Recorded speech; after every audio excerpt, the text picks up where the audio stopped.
hiki kinachoitwa kwa jina la Yesu, kwa jina, unabadilisha lugha, kwa jina la Yesu Kristo, kwa damu ya Yesu, kwa damu ya Yesu, kwa jina la Yesu. Na unasikia pengine vimapepo pie vingi, ni diri tu, sio huko utafikiri unatapika. Hiyo ndo maana unaona watu wanapuuza. Nasikitika kujulisha kwamba Wakristo na hasa wa Pentekosti ndio viumbe wasiofahamu kabisa maana ya neno katika jina la Yesu Kristo linamaanisha nini, au kwa jina la Yesu Kristo linamaanisha nini, lilitakiwa kutumiwaje. Hawajui kabisa viumbe wanaoitwa Wakristo na hasa wanaoitwa wa Pentekosti. Lakini pia hata kinachoitwa Injili hawajui kabisa. Nitakuja kuelezea ila Injili baadaye kidogo. Nitakuweka mfano wa huyu binti hapa. Unaona anachemka, anasema kwa lugha, anapiga kelele kwa sauti na lugha ambayo wa Pentekosti, wa Kristo wanajuaga ni Injili, sio huko utafikiri unatapika. Hiyo ndo maana unaona watu wanapuuza. Yeye anaweza kufungua, yeye anaweza kuponya, yeye anaweza kuokoa, yeye anaweza kuinua, yeye anaweza kubariki. Ukiwa umeshushwa chini, mwanaume wa wanaume yuko mahali hapa, hata kuuisha tena. Biblia inasema yeye ni Mungu wa wote wenye mwili, hakuna gumu asiloliweza. Lakini unaona watu wanampuuza. Unaona watu wanapita, yuko peke yake tu hivyo anapiga kelele. Wanakimbilia kusema watu wana kiburi cha uzima, wana kiburi cha kutosikiza neno la Mungu. Hilo sio neno la Mungu, wala hiyo sio Injili. Anyway, hebu nianze na hili la kwa jina la Yesu nini, alafu baadaye nije nimalizie Injili ni nini. Nataka ufahamu kwamba tafsiri sahihi ya kusema katika jina la Yesu Kristo unamaanisha hivi: kama Yesu alivyokuwa anaishi, ambavyo mimi ndivyo ninavyoishi, kwa vyovyote vile, kama kuna pepo, kama kuna ugonjwa, utatoka. Ikiwa Yesu alimpendeza Mungu na wanadamu kabla hajaanza miujiza, maajabu ama Injili, alimpendeza Mungu na alifanya kwa usahihi, kitu ambacho watu wote walipoangalia wanasema, yani huyu jamaa anafanya kwa usahihi. Watu wote waliona anafanya kwa usahihi, hata kama ni vigumu watoto wengine kuishi kama hivi, vijana wengine kuishi kama hivi, lakini kijana ni mwamba. Kijana ana IQ, ana akili. Hajaanza Injili, hajaanza kuhubiri. Ikiwa alimpendeza Mungu, aliwapendeza wanadamu wote, alimpendeza Mungu. Hivyo ndo ninavyoishi mimi, na washangaza na kuwapendeza wanadamu wote na Mungu. Kwa vyote vile msije mkaona ajabu ya nguvu nilio nayo, ya namna ambavyo nina matatizo na ugonjwa pengine unatoka, au ninashangaza watu kwa namna ninavyoongea kwa uzuri, sio huko utafikiri unatapika. Hiyo ndo maana unaona watu wanapuuza, watu wanaendelea na mambo yao, wanajua tu nyie ni watu wa njaa.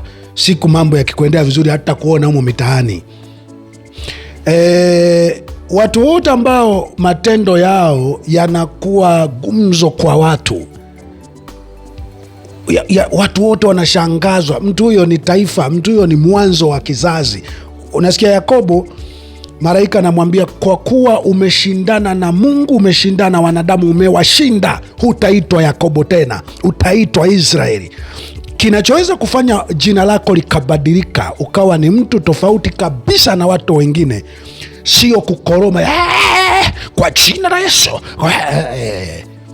ni unafanya nini ambacho Yesu na watu wa Mungu wengi walikifanya. Yesu ni njia, walikifanya kwenye jamii zao. Hicho ndo kitakacho ndo tafsiri ya kwa jina la Yesu. Unaposema katika jina la Yesu, maana yake kwa matendo aliyoyatenda Yesu, kwa namna alivyoishi Yesu, ambavyo naishi mimi kwa hali, katika hali yoyote. Kwa hivyo lazima niwe na nguvu iliyokuwemo ndani ya Yesu. Yesu ni njia, Yesu ni namna za kuishi zinazofanya mtu awe na nguvu, awe na uwezo ambao Yesu alikuwa nao. Yesu ni njia, ndo alivyojiita, ni formula. Unaposema katika jina la Yesu, na kusomea Biblia kidogo hapo. Unaposema katika jina la Yesu, maanake unasema katika njia alizoziishi Yesu, ambazo mimi ndo ninazoziishi. Kwa njia, mtu yoyote akiishi vile, anakuwa na akili kama aliyokuwa nayo Yesu, anakuwa na uwezo kama aliyokuwa nao Yesu, anakuwa na mwisho kama aliyokuwa nao Yesu, anakuwa na mvuto na maisha kama aliyokuwa nayo Yesu.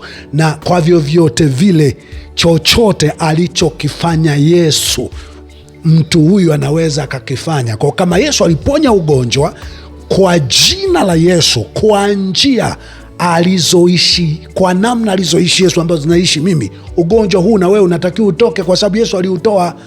Kama Yesu alijibu, alisema vitu vyenye maana, vyenye mguso kwa jamii, kwa jina la Yesu, kwa njia alizoziishi Yesu, kwa namna alivyoishi Yesu, ambavyo mimi pia ndo ninavyoishi, kwa vyovyote vile nitakushangaza kwa namna ninavyoongea. Nikusomee Biblia hiki kinachoitwa kwa jina la Yesu. Kwa jina, unabadilisha lugha, kwa jina la Yesu Kristo, kwa damu Yesu, kwa damu Yesu, kwa jina la Yesu. Na unasikia pengine vimapepo vingi, ni diri tu, hakuna chochote. Mwangalie huyo anayesema ametoka mapepo, nakuta hali yake ya baadaye inakuwa mbaya kuliko kabla hajatoka na mapepo. Unaanza, yalikuwa ndo yanaingia, yalikuwa ndo yanatoka. Angalia wote utakaosikia walitoka na mapepo, kokote tunakoona wanasema wanatoka na mapepo, unaona wana hali mbaya. Kama zamani walikuwa wanafanya kazi, sasa hivi ni wavivu. Kama walikuwa wanafanya biashara vizuri, walikuwa na maendeleo, nakuta kwa sasa ni ombaomba, ni wakukopakopa. Pengine wengine wametoroka hata mji, lakini si walitoka na mapepo, hapana, ndo yaliingizwa katika jina la Yesu. Sio hivyo inavyotumika, sio hivyo inavyotumika. Nikusomea Yohana sura ya 7 mstari wa 15. Biblia inasema nianze 14. Biblia inasema hata ikawa katikati ya sikukuu, Yesu alikwea kuingia hekaluni akafundisha. Wayahudi wakastaajabu wakisema, amepataje huyu elimu ambayo hakusoma? Basi Yesu akawajibu akasema, mafunzo yangu si yangu mimi, ila ni yake yeye aliyenipeleka. Mtu akipenda kuyatenda mapenzi yake atajua habari ya yale mafunzo, kwamba yatoka kwa Mungu, na kwamba mimi nanena kwa nafsi yangu. Mtu akipenda kuyatenda haya ninayoyatenda mimi, ndo atakayejua uwezo huu nilio nao unavyoingia, unavyokaa kwa mtu, ndo atakavyojua imekuwaje mtu ambaye sijasoma ninafanya mambo ambayo waliosoma hawawezi kufanya. Atajua. Kimsingi, nguvu za mtu ni maisha yake, ni aina yake ya maisha. Hicho ambacho walokole na hasa Wapentekosti wanakiita nguvu za Mungu. Wanaona eti pengine akifunga tu akiomba anakuwa na nguvu za Mungu za kutoa mapepo, za kusema kwa namna ya ajabu. Wanajidanganya. Huwa inakuwepo kwa muda fulani, na baadaye lijamaa linageuka kuwa tapeli likibaka la kuchoma na matairi barabarani.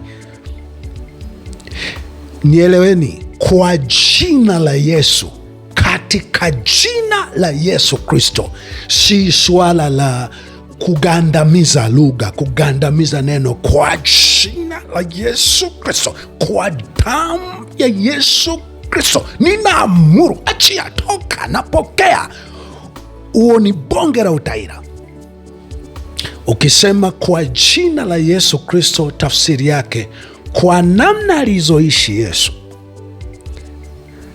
hivyo ndo ninavyoishi, na kwa vyovyote vile chochote ambacho Yesu aliamuru, mimi nikiamuru kitakuwa kama kilivyotokea wakati wa Yesu. Vinginevyo endeleeni na kwa jina la Yesu, kwa jina Yesu, kwa damu Yesu, katika jina, kwa jina, endeleeni nazo. Utachoka tu na utaanza kuishi, sijui sina upako, sijui mbona zamani ilikuwa kuna mahali ulikuwa unavutwa ili upotee sana. Sasa baadaye kwenye matendo yako kuna vitu ulikuwa huvutiki kwenda kule, ndo maana wenye hicho kinguvu kilichokuwa kinaonekana kinafanya mambo walikichukua, kwa sababu waliona ungekitumia kuleta tija kwenye jamii. Wenyewe wanataka linalokuwa na upako liwe linakuwa na roho ya utapeli, roho ya ukatili, roho ya utaira, ili liwe linasaidia kupotosha watu, kuipotosha jamii, kuharibu maisha ya watu. Ndo ambalo mara nyingi yanabakigi, unaona ni kama hicho kiupako ni kama kinaendelea siku nyingi, lakini kwa jina la Yesu kija kulitumia kwa namna ya kutaka jamii isiumizane, jamii itendeane vema, mara nyingi kinguvu hicho kinaponya watu mwanzo huwa kinatoweka. Nimalizie kakipengele kinachoitwa Injili, kama vile ambavyo pengine unamwona huyu binti hapa anahubiri, lakini angalia watu wote pembeni kule, unaona hakuna anayejali, anayeona chama, watu wanaendelea na mambo yao. Kwa nini wanasiasa wakiwa wanahutubia watu wanaenda kuwasikiliza? Hii ni kwa sababu Injili kabisa ilikuwa kuzungumzia maisha ya watu kulingana na matukio yanayoendelea kwenye hiyo jamii. Injili izungumzie hapa kimekosewa nini na nini na nini, mbadala wake ni nini. Injili ni habari njema, habari njema zinazokanusha habari potovu au habari mbaya, zinazoonyesha kwamba kwa hali hii inayoonekana hivi, kilichoharibika hapa ni 1, 2, 3, aliyekosea hapa ni 1, 2, 3, aliyeharibu hapa ni 1, 2, 3, kaharibu hivi na hivi, na mbadala wake ni hivi, anayetakiwa kusikizwa hapa ni huyu. Sasa utaira na wewe unaoitwa Injili, ambao hausikilizwi lakini wanasiasa wanasikilizwa, wenyewe ni kuzungumzia Yesu Kristo mwana wa Mungu alikufa. Anawaita Yesu yupi? Yesu ni aina ya maisha yako wewe, maisha yako. Unaposema Yesu Kristo, njia alizoishi Yesu ambazo naishi mimi, na washawishi nyie muweze kuishi kwa namna kama hizi, kwa sababu kwa njia hizi watu wanakuwa na huruma, watu wanaingilia mambo, hawajishughulishi na mambo yao wenyewe. Watu wanakuwa tayari kufa kwa ajili ya watu wengine, ili wengine wasionewe. Kwa jina la Yesu na wahubiri Yesu. Yesu ni njia. Yesu sio kitufe fulani au jamaa fulani kwa wazungu. Yesu ni aina ya maisha. Kwa taarifa yako, ukihubiri hali halisi iliyomo kwenye jamii na ukapoint aliyekosea, anayekosea, anayeharibu ni nani, mbadala wake ni nini, utasikilizwa. Lakini hiki kingine ambacho mataira mnaitwa Pentekosti, mnaitwa walokole, mnaitwa Kristo, mnahangaika nacho, hiki kitanoga pale tu utakapokaa na mataira wenzio, mnakoita kanisani au mikutanoni, mkaita na waimbaji wa nyimbo za kula, wa nyimbo za uchawa, mkawaita hapo, pengine wakapenua matako pale. Kinachowafurahisha ni yale matako yale yanayobinuka yale matako, kwa sababu kwa sehemu kubwa kilichowajani ni zinaa. Hautaweza. Ndo maana kitu chenu mnachoita Injili akiwezi kwenda kwenye sehemu mpya ambayo hawajawahi kisikia kikavutia watu. Hakivutii. Ni hawa wanahama kutoka kwa Mwamposha wanaenda kwa kuhani Musa, wanatoka kwa Jodevi wanaenda kwa ni hawa wanaishi, yule kaja na kipya, yule kaja na kipya, wanahangaishwa mpaka wanajinyonga, mpaka wanatoroka kwa madeni, mpaka wanakufa kwa vihoro, mpaka wanaopotea duniani. Basi walikuwa wacha Mungu, lakini mnachokihubiri sio Injili. Hakuna aliyehubiri Injili ya aina hiyo. Akina Paulo wanaambiwa kwamba wanatangaza habari zilizo kinyume cha desturi zetu na kawaida zetu. Desturi zetu ni nini? Sisi tunapenda mtu alete suluhisho, atupatie suluhisho kama huyu kijakazi, bila kutuambia si ndo tunaokosea.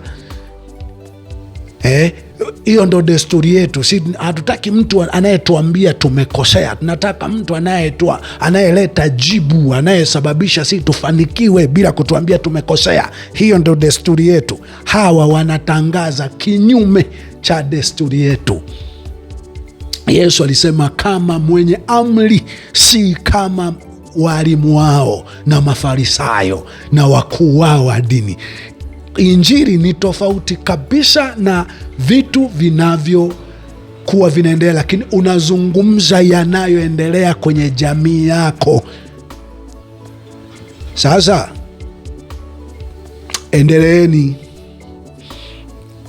endelee na kukoroma, lakini kwa bahati nzuri kama ubinti tutamwona amekoroma mtaani humo, kapata jina, kapata mlango pa kupigia, au utamwona tena. Tulifanya sisi, tuliita Injili. Mimi nakwambia sisi ndo kikosi kazi cha Injili. Tulipewa hilo jina na vijana wa Soweto, Kabwe, Mwanjerwa.